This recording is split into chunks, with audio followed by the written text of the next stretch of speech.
The potential for an options trade on a Bitcoin volatility breakout is growing, ranging from 30 to 100 times. Why do I believe that with every week of a bullish gap, Bitcoin's chances of rising are becoming less and less?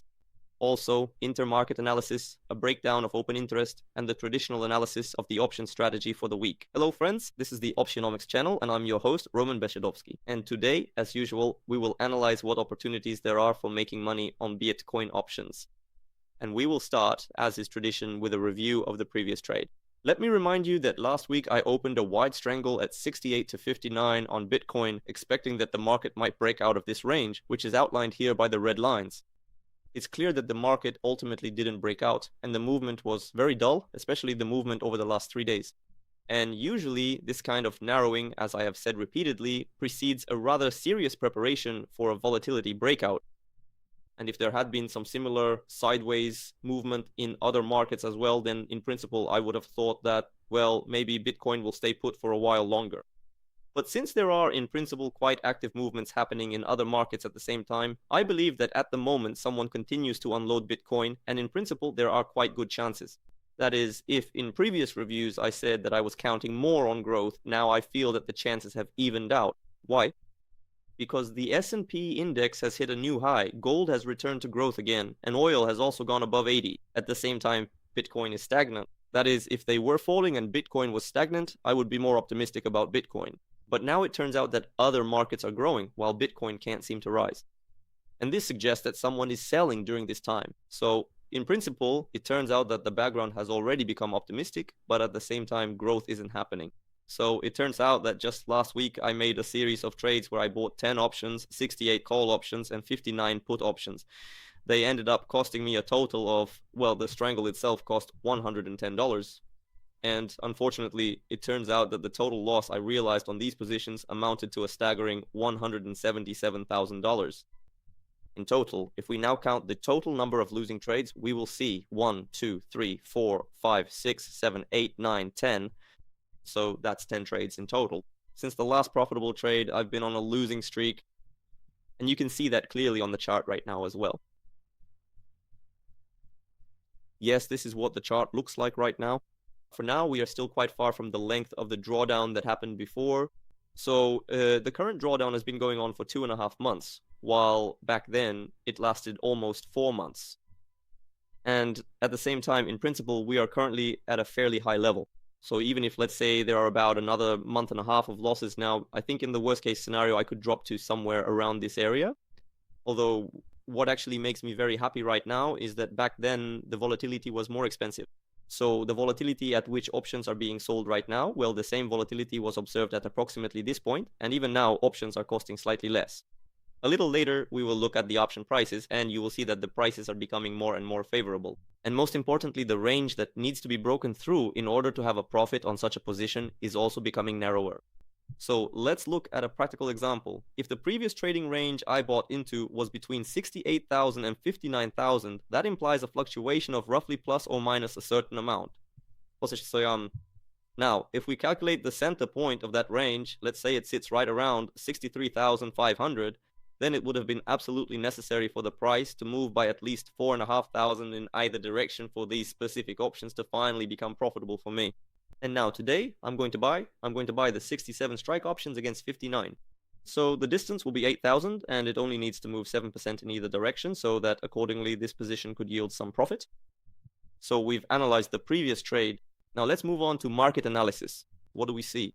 Well, looking at the Bitcoin chart, there's not really much to analyze because, well, it's moving sideways here. If we zoom out, for example, to the weekly time frame, we can see that this rather long sideways movement has been going on for about 10 weeks. So we arrived here at the beginning of June and have been stuck in this range ever since. As I said earlier, I always look at previous sideways movements to see how long they lasted. So here was a long sideways movement. Let's see. 1, 2, 3, 4, 5, 6, 7, 8. Well, about 9 weeks. And honestly, there have been almost no sideways movements significantly longer than 10 weeks. So in all the moments when Bitcoin was consolidating for a long time, it was, well, a maximum of about 10 weeks. Therefore, I believe that we are very close to some kind of breakout. And what else is interesting from my observations right now? Well, for example, 1-year Bitcoin options. Right now, if you take a wide straddle, for these options to yield, for example, a 2 times return, Bitcoin would need to rise by 68% or fall by 68%. I opened the yearly chart just out of curiosity. Well, by the way, it's interesting to open the yearly chart that covers the entire history of Bitcoin's existence. And I got curious about how little Bitcoin has moved in a year at its minimum. It turns out, well, from 2010 to 2015, it was moving by some crazy numbers. So in 2010, it was 43,000%, then 1,000%, then 180%, then another 5,000%. After that, it fell by 56%. Here it grew by 33%. At the same time, before growing, it first fell by 50%. So here the total range is also around 150. Here it grew by 100, here it grew by 1,330. After that, it fell again by 70. Then for a year, it grew by 90, grew by 300, grew by 59. After that, it fell again by 64, then grew by 155, grew by 121. And 2025 is probably the only year that was perhaps the least volatile year for Bitcoin. It changed by 6%. But at the same time, if we look at the fact that the minimum was 74 and the maximum was 126, then in reality, the range was actually quite significant too. That is, at one point, it moved almost 50,000 from 70 to 126. So the range there was also about 70%. Right now, for the current year, we are down 28%. And just so you understand, 1 year options, if you take both sides, currently cost about 33%. That is, if Bitcoin is, let's say, around 80, well, you could set it at 84, and the lower point at roughly 40, well, 41. So if the market doesn't break out of this range for a year, then these options will result in a loss. But if a candle breaks out and there's a candle, for example, like this one, or this one, or this one, or if it's like this one, I'm not even talking about that, then there will be super profit. It turns out that at the moment, it's as if everyone is expecting that nothing interesting will happen next year. I believe that is a misconception. Because as I said, firstly, there are a lot of interesting geopolitical events happening. Then it's also not entirely clear with the Federal Reserve whether they will end up cutting rates or not. And it turns out that in any of the scenarios, I believe that Bitcoin has at least a 50 to 60% potential for movement. That's for sure. And well, right now this offer looks very tempting. That's regarding what's interesting, for example, with annual options. Now let's return to our weekly review. It turns out that, okay,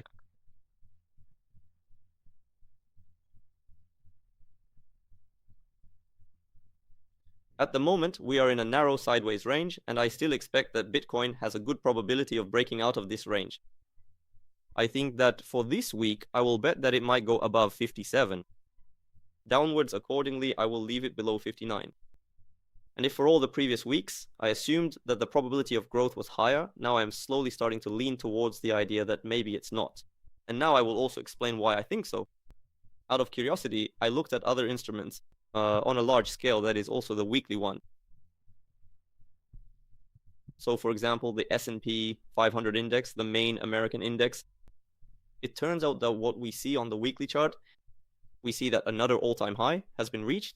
That is, it was trading sideways at 7,400. Now it has gone up to 7,700. So it turns out it grew by about another 3.5% there.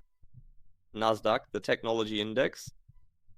Here, it didn't quite manage to break the high, but in principle, we are still somewhere in the area of the high. So all of this looks very optimistic compared to Bitcoin. Then gold, which previously, often including Saylor, said that Bitcoin is the second digital gold. As for gold, we corrected, and now we've moved above the moving averages on the weekly chart. And, in my opinion, gold could very well, if not go to the highs somewhere in the area of 5,400, then at least enter some kind of interesting sideways trend. That is, draw some kind of movement like this, for example. So gold also looks more or less optimistic. Then there's oil. Regarding oil, given the current situation between Iran and the US, it's clear that oil also dropped to the moving average, bounced back, and is trading around 90. So all these things that were happening before are continuing. There hasn't been any real truce. And I believe that this story isn't over here either. I think oil could go higher. At the same time, if you look at everything related to cryptocurrencies right now, for example, MicroStrategy shares from that very Michael Saylor who was buying Bitcoin left and right, here you can see that the story is similar to Bitcoin. That is 1, 2, 3, 4, 5, 6, 7 weeks of sideways movement. And in principle, this chart doesn't even look super optimistic technically for now. Then Coinbase shares the American cryptocurrency exchange. Here too, you can see that, as it turns out, they fell to the lows. It's clear that these lows have long since served as support levels. So it hit once, hit twice, hit 3 times, hit 4 times, and 5. Right now, you can see here that it's like a little ball, slowly 1, 2, 3, 4, 5, 6, 7. And here, it doesn't seem obvious that it's going to go up now. It looks like there's a higher chance it will go down. Right? Well, accordingly, that's all for the instruments. And one more thing I paid attention to. That is, if we look at the current open interest, I was carefully studying the open interest for Bitcoin options today. And what did I see? First of all, if you look at the general overview, it's clear that the largest open interest is now for September at the 70,000 call options. That is, before this, it was more or less even with the 60,000 put options. Now the open interest has grown very significantly. That is, usually, if we look here, as I said before, it turns out that for August, the open interest is still small. That is, you can see the puts market value and calls market value total somewhere around 27 million. For September, it's practically $700 million in total. For December, it's roughly 250. And beyond that, the figures are also mostly insignificant. So right now, the main open interest in Bitcoin options is concentrated in September and December. That is, the largest is in September. And if we look at September, what we can see is that this bar for the 70,000 call options has grown very significantly. I mean, before this, they were more or less on the same level as the 60,000 ones, but now it's clear that there are significantly more 70,000 ones. And in my opinion, this suggests that the sentiment is such that it likely won't go above 70 by the end of September. Because if they were counting on a strong rally, they would usually, I don't know, be selling the 60,000 ones or making some other trades. Usually when I see such a large bar, it acts as a very strong resistance level. Well, if accordingly these are calls, then it acts as resistance, and if they are puts, then as support. At the same time, for the puts, the bar remained, well, relatively small. As for December, so let's see, December. Here, for December, it's clear that it's a bit more optimistic here. Here, the main bar is at 80, although the bar at 80 is also interesting. That is, it seems like they don't really expect Bitcoin to go above 80 by the end of the year. But here, at least the 60 level, 60 looks like it's more protected. Although I still, again, I believe that this concentration of open interest and the fact that we've been hammering against the 60 level for a very long time, in my opinion, suggests that if we do break through it, then a flight to 45 to 48 is more than likely. And it's precisely the analysis of open interest and looking at other charts for other instruments that has made me think now and reconsider the point of view from which I was taking call options closer and put options further away. Now, I'm planning over the next few weeks to take them equally again. That is at approximately the same distance. It turns out I'll be taking call options somewhere around 67 and put options around 59. Given that the price is currently 63,000, it turns out to be plus or minus 4,000 in either direction.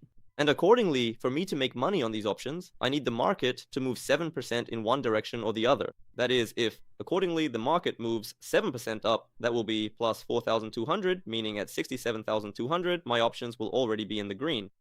If accordingly the market moves down by that same 4,200, then that will be somewhere around 58,800. The options will also be in the green.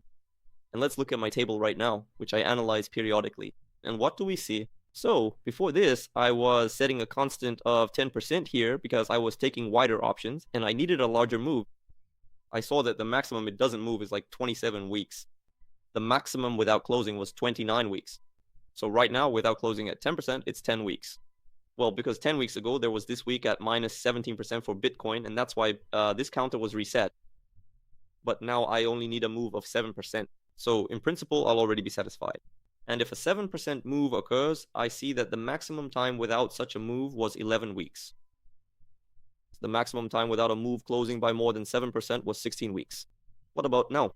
Right now, we've had exactly 7 weeks without a 7% move. That is, even to the extreme, and 10 weeks without a move to closing. So at most, if we take this moment as a record and as some kind of benchmark, then it could not move with extreme values for another 4 weeks and about 6 until closing. Naturally, these streaks can be broken, as I have said repeatedly, that, for example, if we take the growth streaks, it is clear that we are currently in the longest streak where Bitcoin has not grown by 12%. It has already been 68 weeks.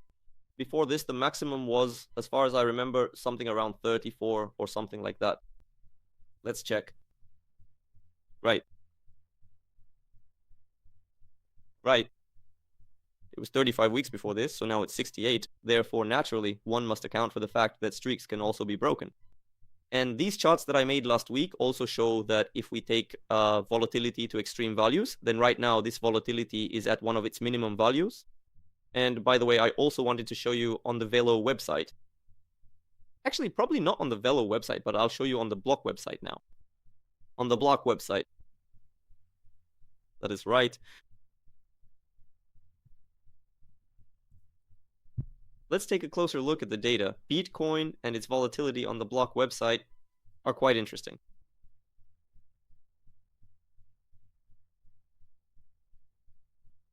Here is what I wanted to show. And what's convenient here is that while on Velo we see only an aggregated volatility index, here you can separately look at options for 6 months, 90 days, 30 days, and weekly ones. So if we take the weekly ones, for example, you can see that the minimum was in 2023, and the minimum value was approximately 29%. Right now, the current value is 25. So right now, you can buy weekly options at 25 volatility. So as far as I understand, this is... Now, let's see if it has been lower. Ah, yes, it was. It was 25.7, and now it's 25.4. So right now, we have an absolute record low for Bitcoin option prices on weekly options. As for the monthly ones, let's look at the monthly ones. The monthly ones, it turns out, were cheapest at approximately 28 volatility. Right now, we are at 33. They aren't offering them that cheap for the monthly ones yet. As for the quarterly ones were cheapest at 34.7. Yes, 34.7. For now, as you can see, they are what you might call holding back. They don't want to offer favorable prices on longer-term options. And for example, for 6 months. For 6 months, the cheapest here was 39%. Right now, it turns out, well, by the way, it's closed for the 6-month ones. So here it's 40%, and here we have 39.18. So that's exactly what I was talking about regarding the yearly and 6-month options, that the prices are very favorable. And by the way, you can see that when there was the previous low for the 6-month options, you see then there was a surge in volatility, meaning it reached up to 80%. So right now, we are exactly at this strong support level. So we've analyzed that. Moving on, it turns out, to the weekly values. Let's now take the data for the backtester. Right?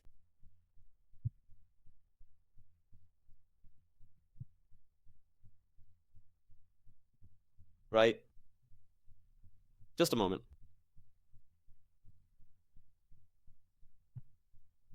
And let's remove the old data. I'm removing it now so it doesn't get in the way, so that only the recent years are in the backtest. Although, in principle, 21 is also interesting, but I'll remove it up to about 22, so that we have data from 2022 onwards. So what we're going to do is copy that over, and then we'll head straight into the backtester. Yes, the backtester. And let's calculate. Bitcoin. We are interested in August 21st. So August 21st. Well, again, it's clear that all the options, green ones, are buys, and according to the backtest, they show a super positive value at current prices. Let's try to see what is offered to us first in terms of risk percentage as the most profitable. Let's assume we buy with 1% risk. And here we see the 68s, 69s, 71st. The most profitable are the 68s.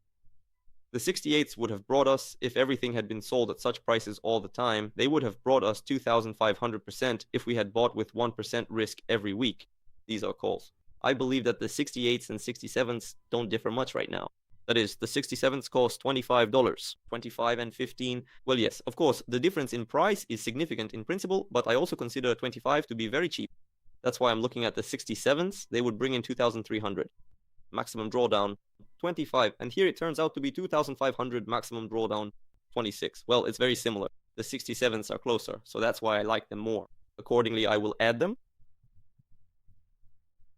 Regarding puts, let's take a look at the puts.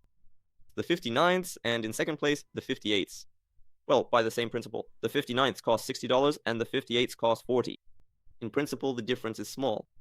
I want them closer so that, well, there's a better chance of them being triggered. So I'll add the 59ths. The yield here is lower, 750%. Well, that's logical because since 2022, Bitcoin has grown more than it has fallen. And here, of course, you can see some larger drawdowns.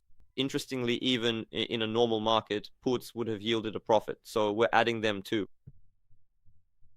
And regarding the quantity, as for the quantity, I want to buy even more now. So based on the current volatility, I believe these are very favorable prices right now. And I think I want to buy about 13 options. 13 options. It turns out the risk will be approximately $1,240. And here's what else I wanted to say. Why Black Swans are the kind of thing that can show losses for a very long time. And then literally one Black Swan is enough to just wipe everything out. And that's why you can't just skip Black Swans as such. You can overdo it with the risk in Black Swans. That is, if you take too much risk. But as far as the regularity of trades is concerned, it is very important to maintain it. Because one missed Black Swan, I mean, even looking at the profitability table, for example, it's clear that if I had missed just this one trade, then accordingly, the result right now would be very sad. And it is also very difficult to predict a Black Swan, precisely because it is a Black Swan. It's also impossible to say that a breakout will happen specifically this week or next week. Therefore, if we, for example, increase risk for Black Swans, it's not possible to increase them selectively. That is, I usually increase them if, let's say, there's no profit for 2 months. Accordingly, I increase the risk for a month, for the whole month. So I'm not trying to guess a specific Black Swan that it will happen exactly next week. I believe that, for example, if there hasn't been one for 2 months, the probability has increased. So we increase it for a month. If there still hasn't been one for another month, accordingly, we increase it for another month. And so it turns out we go back to the backtester.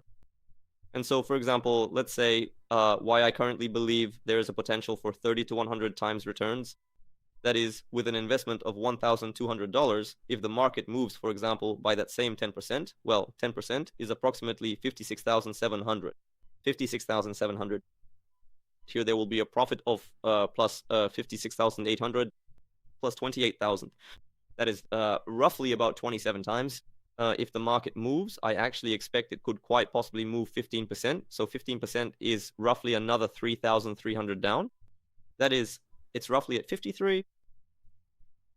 Here it's already 74,000. So with costs of 1,200, accordingly, if it goes to 74, that will already be roughly, well, not 70 times, but, 60 something. And if that event happens, I am watching this candle very closely. That is, the previous consolidation for Bitcoin was at the 44 level. And accordingly, here was the low when in August 24th, Bitcoin was trying to fall. It reached 48. I believe that if a panic happens now, that is, for example, the last Black Swan, which I caught in one of my previous videos, it involved a drop from 76,900 to 60. That was 22%. So 22% is just about the 50,000 area. And the second to last, or rather the last Black Swan that happened in June, it was 14%. We fell from 73,600 to, it turns out, 59 was the low. Also practically the same 14,000, also 20%. I believe that if we fly down by 20%, then in principle, we could quite possibly reach this level of 49.